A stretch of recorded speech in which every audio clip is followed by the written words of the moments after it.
কিছু behind the scene যেগুলো আমাদের মোবাইল ক্যামেরায় ধরা পড়েছে সেগুলো সবটাই তোমাদের সামনে আজকে তুলে ধরবো, যা দেখলে তোমরা অজ্ঞান হয়ে যাবে। কয়েকদিন আগেই জাস্ট আমি মা কালীর এই শ্যুটটা করেছিলাম, যেটা তোমরা অনেক ভালোবাসা দিয়েছো। এখন দেখে নাও এই শ্যুট করার সময় কি কি ঘটনা আমাদের সাথে ঘটেছিল। সেদিন সকাল থেকেই আমার বান্ধবী বারবার অসুস্থ হয়ে পড়ছিল, সেই ভিডিও আজকে তোমাদের সামনে তুলে ধরবো।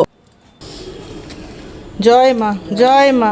তোমরা যারা বারবার বলে এসেছো যে সবকিছু আমরা প্রি প্ল্যান্ড করেছি, তারা আজকে পুরো ভিডিওটা দেখলে বুঝতে পারবে যে কোনো কিছুই আমরা প্ল্যানিং করে করিনি। হলো মা কালী এত অসুস্থ, এই যে এসে মা কালী রীতিমতো শুয়ে পড়েছে। এই যে আবার আমি ভিডিও করছি বলে বলছে ভিডিও করিস না, ভিডিও করিস না।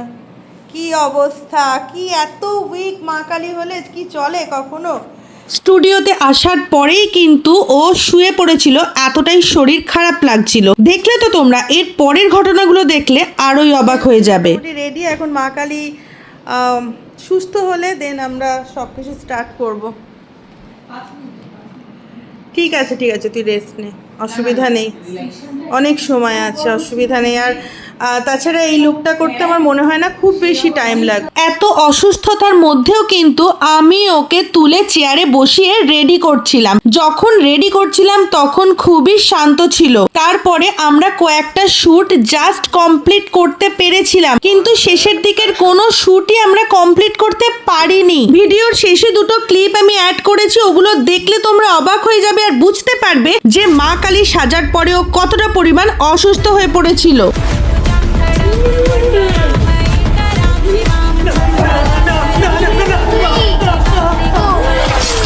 যারা বারবার বলছিল যে তোমাদের কেন এগুলো ভিডিও করা হয়েছে, আমাদের শুট করার জন্য মোবাইল অন ছিল। ভুল ত্রুটি হতে পারে, আমি এই লুকটা ফার্স্ট টাইম করলাম, আগে কোনোদিনও করিনি।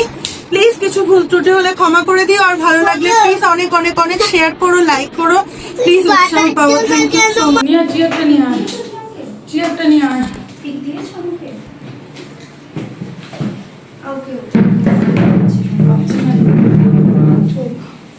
বন্ধ হয়ে আসছে। এটা আছে, আমার ব্যাগে একটা আছে, তো করে দেন।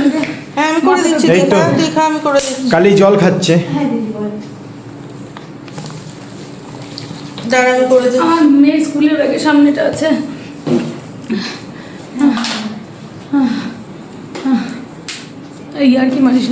আশা করি এই ভিডিও ক্লিপগুলো দেখে তোমরা বুঝতে পারলে যে আমি আমার বান্ধবীকে যাকে মা কালী সাজিয়েছিলাম সেই শুটের মাঝখানে কতটা পরিমাণ অসুস্থ হয়ে পড়েছিল। এবং আমাদের যেহেতু ক্রমাগত শুট চলছিল, তাই আমাদের মোবাইলগুলো অন করে রাখা ছিল। এরপর যে ঘটনা ঘটেছে সবকিছুই তোমাদের সাথে শেয়ার করেছি, বিচার করার দায়িত্ব তোমাদের হাতেই ছেড়ে দিলাম।